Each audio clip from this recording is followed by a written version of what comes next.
दोस्तों, इस वीडियो में मैं आपको दुनिया की तारीख की सबसे हैरत अंगेज चोरी के मुतालिक बताऊंगा। आप इसको चोरी कहें या डाका, लेकिन आज भी दुनिया की सबसे ताकतवर तरीन एजेंसीज में से एक FBI भी इस केस को सॉल्व करने में नाकाम है। उम्मीद है आपको ये वीडियो पसंद आएगी। दोस्तों, ये 24 नवंबर 1971 की बात है। अमेरिका में थैंक्स गिविंग का दिन मनाया जा रहा था। एक आदमी जिसकी उम्र तकरीबन 40 साल के करीब होगी, एक ब्लैक सूटकेस के साथ अमेरिका के पोर्टलैंड इंटरनेशनल एयरपोर्ट पर पहुंचा। ये सीधा फ्लाइट काउंटर जाकर रुका। ये flight counter north west Orient airlines का फ्लाइट काउंटर था। इस शख्स ने अपना नाम डैन कूपर बताया और अमेरिकन शहर सिएटल के लिए जाने की टिकट खरीदी। ये टिकट इसने $20 में खरीदी। इस आदमी का हुलिया कुछ ऐसा था कि इसका कद 5 फीट 10 इंच के करीब था। इसने सफेद शर्ट, काली टाई और एक काला रेनकोट पहना हुआ था। कूपर ने जहाज को बोर्ड किया और सीट नंबर 18C पर जाकर बैठ गया। इसने पैसेंजर केबिन में सिगरेट भी जलाई और एयर होस्टेस से सोडा ऑर्डर किया और फिर आराम से जाकर अपनी सीट पर बैठ गया। दोस्तों, ये सफर तकरीबन 30 मिनट का होना था। जहाज में इतने मुसाफिर मौजूद नहीं थे। जहाज ने 2:50 पर टेक ऑफ किया। जो ही जहाज उड़ा तो इस आदमी ने इस जहाज की एयर होस्टेस फ्लोरेंस शेफनर को एक नोट थमा दिया। फ्लोरेंस को लगा कि इस नोट पर इसने अपना कॉन्टैक्ट नंबर लिख कर दिया है, इसीलिए इसने नोट को देखे और पढ़े बगैर अपने पर्स में डाल लिया। कूपर ने देखा कि इसने नोट को पढ़ा ही नहीं, तो इसने एयर होस्टेस को रोका और कहा कि तुम्हें इस नोट को पढ़ना जरूर चाहिए क्योंकि मेरे पास एक बॉम्ब है। एयर होस्टेस ने फौरन नोट को निकाल कर पढ़ा तो उसमें यही अल्फाज प्रिंट हुए थे कि मेरे पास एक बॉम्ब है। एयर होस्टेस के होश उड़ गए। दोस्तों, उन दिनों एयरपोर्ट्स पर इतनी सिक्योरिटी और चेकिंग नहीं हुआ करती थी और ये एक डोमेस्टिक फ्लाइट थी, इसीलिए इसका फायदा उठाकर ये आदमी अपने ब्रीफ केस में बॉम्ब लेकर जहाज में दाखिल होने में कामयाब हो गया।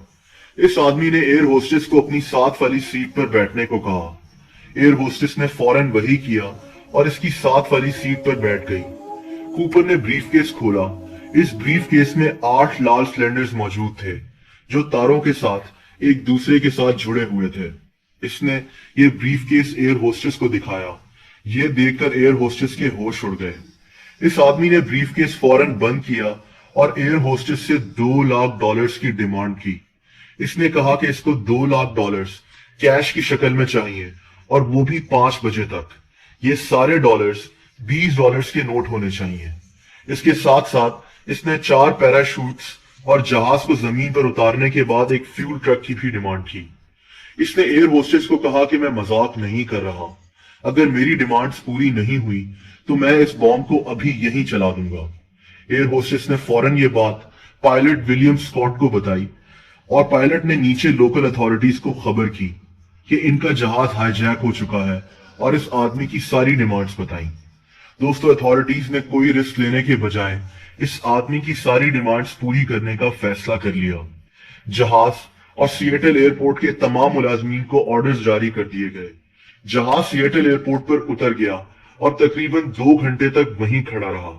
सिएटल पुलिस ने कूपर को पैसे और पैराशूट्स फराहम कर दिए और कूपर ने जहाज से तमाम मुसाफिरों को निकलने की इजाजत दे दी, लेकिन जहाज के क्रू मेंबर्स जहाज में ही मौजूद रहे।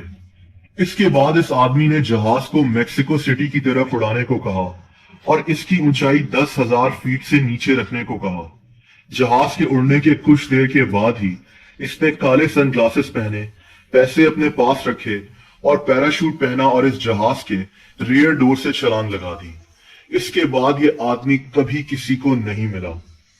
दोस्तों, इस हैरत अंगेज वारदात पर ना सिर्फ पूरा अमेरिका बल्कि पूरी दुनिया हिल कर रह गई। अब यहाँ अमेरिकन इंटेलिजेंस एजेंसी FBI के पास ये केस चला गया। इस केस का नाम नॉरजैक रखा गया। नॉर का मतलब नॉर्थ वेस्ट एयरलाइन था और जैक का मतलब हाईजैकिंग। कूपर ने छलांग लगाते हुए अपनी टाई उतार दी थी, जिस पर से इसका एक DNA सैंपल मिल गया। ये एक छोटी सी कामयाबी जरूर थी, लेकिन अभी भी FBI को बहुत काम करना बाकी था। पूरे जहाज की कई बार तलाशी ली गई, लेकिन कुछ सामने नहीं आ सका। जो पैसे कूपर को दिए गए थे, उन नोट्स के सीरियल नंबर भी हर जगह जारी कर दिए गए, ताकि ये अगर पैसे खर्च करे तो पकड़ा जाए। लेकिन दोस्तों, सब कुछ करने के बावजूद 9 सालों तक एफबीआई के हाथ कोई सबूत नहीं लगा। 9 साल गुजर गए, लेकिन ये आदमी दुनिया की सबसे हैरत अंगेज वारदात कर कर गायब हो चुका था। 9 साल बाद 1980 में एक छोटे बच्चे को टीना बार नामी बीच पर एक पैकेट मिला। इस पैकेट में $5,800 मौजूद थे। ये वही नोट थे जो डैन कूपर को दिए गए थे। इन नोट्स के सीरियल नंबर्स मैच हो गए। हो सकता है कि जब कूपर ने जहाज से छलांग लगाई हो तो ये पैसे इससे गिर गए हों और फिर वॉशगिल रिवर में तैरते हुए ये पैसे यहां पहुंच गए हों। लेकिन ये सिर्फ एक थ्योरी थी। किसी को आज तक नहीं पता चल सका कि ये पैसे यहां कैसे पहुंचे। दोस्तों, इस दौरान एफबीआई और अमेरिका के बड़े बड़े अखबारात को कई खतूत भी मौसूल हुए।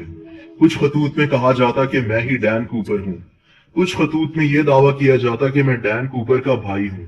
लेकिन इन खतूत के लिखने वालों का कोई सुराग नहीं मिल सका। इस केस में 1000 से ज्यादा लोगों को पकड़ा गया, लेकिन डैन कूपर कौन था कुछ पता नहीं लग सका। एफबीआई ने अब इस केस को बंद कर दिया है और ये केस दुनिया की तारीख के सबसे हैरत अंगेज अनसॉल्व केसेस में से एक बन चुका है।